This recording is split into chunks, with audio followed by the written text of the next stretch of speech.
श्री गणेश को इस महाराष्ट्र में विशेषतः बहुत माना जाता है, क्योंकि यहाँ पर स्वयंभू अष्टविनायक है। अब लोग ये भी कह सकते हैं कि गणेश नाम की कोई चीज़ नहीं थी, और ये भी कह सकते हैं कि ये स्वयंभू अष्टविनायक नहीं है। लेकिन आप जब आत्म साक्षात्कार को प्राप्त करते हैं, जब आप चैतन्य को प्राप्त करते हैं तो आप पूछ सकते हैं कि क्या ये स्वयंभू है, क्या यह वास्तविक पृथ्वी तत्व ने बनाई हुई चीज़ है। गणेश के अनेक चमत्कार सहयोग में हुए हैं। विशेष करके एक दो हमारे फोटोग्राफ्स है, अगर आप उन्हें देख लीजिए तो आप हैरान हो जाइएगा कि किस तरह से उन्होंने अपने दर्शन दिए हुए हैं। गणेश की जो विशेषता है वो यह है कि वो हर चक्र पे विराजमान। सबसे पहले गणेश की ही स्थापना की गई थी, और गणेश जो है वो पवित्रता को फैलाने के लिए संसार में है, कि पहले सारा संसार पवित्र हो जाए। सबसे बड़ी चीज़ है पवित्रता। अगर पवित्रता नहीं रहेगी तो कोई सा भी सृजन नहीं हो सकता। अब समझ लीजिए, अगर कोई पेड़ है और उसके आसपास का वातावरण दूषित हो जाएगा तो वो पेड़ मर जाएंगे। इसी प्रकार इस सारी सृष्टि का जो वातावरण है उसे पूर्णतया शुद्ध करने के लिए ही श्री गणेश की स्थापना की गई थी। आजकल के इस वातावरण में लोग समझ नहीं सकते हैं कि पवित्रता चीज़ क्या है और पवित्रता का अर्थ क्या है। यही गणेश आगे जा कर के आपके आज्ञा चक्र पे ईसा मसीह के रूप से प्रकट हुए थे। इसलिए ईसा मसीह ने भी सबसे ज़्यादा पवित्रता का महत्व बताया कि आपकी आंखें तक पवित्र होनी चाहिए, क्योंकि आज्ञा चक्र पे है। आँखों में तक आपकी पवित्रता होनी चाहिए। अगर आपकी आँखों में पवित्रता नहीं है तो फिर आप किसी तरह से भी पवित्र नहीं माने जाएंगे। लेकिन इसका ये मतलब नहीं कि आप अपने को कहें कि हम में ये खराबी है, हमें वो खराबी है। किंतु श्री गणेश को अगर हम मानते हैं, उनकी हम पूजा करते हैं, तो उनके गुण भी हमारे अंदर आने चाहिए। तो पहला तो उनका गुण है कि पवित्रता। अब इस पवित्रता को हम किस तरह से पा सकते हैं? कहने से नहीं हो सकता। किसी आदमी से कहा जाए तुम पवित्र हो जाओ तो नहीं हो सकता। गंगा जल से नहाने से भी मनुष्य पवित्र हो, ऐसी बात नहीं। तो ये पवित्रता आने के लिए क्या करना चाहिए? इसके लिए आपके कुंडलिनी का पहले जागरण होना चाहिए। जब जागरण हो जाएगा तभी समझ लेना चाहिए कि धीरे धीरे ये जो कुंडलिनी है ये सब चक्रों को स्वच्छ कर देगी। लेकिन वहाँ पर भी श्री गणेश जी का कार्य है, क्योंकि ये चैतन्य है, और वो चैतन्य स्वरूप श्री गणेश आपके हर चक्र को भी साफ करते रहते हैं। और अंत में जाकर के सहस्त्रार पर भी श्री गणेश, आप जानते हैं कि सदाशिव के गोद में बैठे हो। ये जो भी चीज़ें हम लोगों को लगती हैं कि पौराणिक है, मैथोलॉजिकल है, ये सब की सत्यता सहयोग भी आप प्राप्त कर सकते हैं। पहले आपको केवल सत्य को प्राप्त करना चाहिए, एब्सोल्यूट ट्रूथ को। उसके बाद आप कोई भी सवाल पूछें, उसका जवाब सही माने में आपके उंगलियों के ऊपर आ जाएगा। आप इसे जानेंगे कि सत्य क्या है। किसी भी चीज़ को कह देने से कि असत्य है, वो चीज़ असत्य नहीं होती। उसकी खोजबीन करनी चाहिए। बड़ी ये गहरी चीज़ें हैं, और श्री गणेश का कार्य तो अत्यंत अत्यंत गहरा है, और वो एक चिर बालक है। उनमें जो अबोधिता है, इनोसेंस है, वो एक चिर बालक है। वो बालक स्वरूप है। क्राइस्ट ने कहा है कि if you have to enter into the kingdom of God you have to become like children. इसका मतलब बच्चों में जो निश्चल स्वभाव होता है वो हमारे अंदर आना चाहिए। लेकिन वो ज़बरदस्ती करने से या कुछ रोज़ की अभ्यास करने से नहीं जाएगा। अगर आप ज़बरदस्ती करेंगे तो आपका अहंकार बढ़ जाएगा। अगर आप ये कहेंगे कि हम बड़े पापी हैं, हमने बड़े पाप किए, हम बड़े खराब हैं, तो आपका प्रति अहंकार बढ़ जाएगा। दोनों तरह से ये गलत बात है। तो इसके लिए करना क्या चाहिए? करना ऐसा चाहिए कि अपनी कुंडलिनी का जागरण पहले कर लें। कुंडली के जागरण से आप दूसरे आयाम में, दूसरे डायमेंशन में उतरते हैं। दूसरे डायमेंशन में उतरते साथ धीरे धीरे अंदर से ही ये स्वच्छता होती रहती है।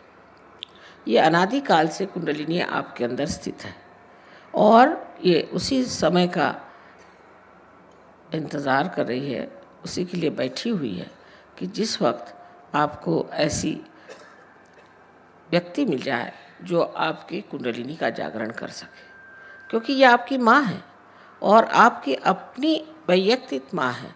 वो आपके बारे में सब कुछ जानती है और जिस प्रकार आपकी माँ ने आपको जन्म देते वक्त सब तकलीफ़ें खुद उठाई, वो कुंडलिनी ही सारी तकलीफ़ें उठा देती है और आप इस आत्म साक्षात्कार को प्राप्त होते हैं।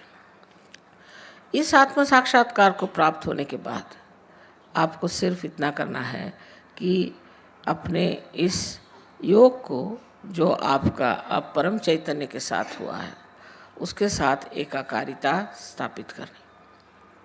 चारों तरफ हम लोग देखते हैं फूल, देखिए कितने सुंदर है, सृष्टि कितनी सुंदर है, पर हम कभी सोचते भी नहीं कि ये कैसी बनी, इसको कौन बनाता है।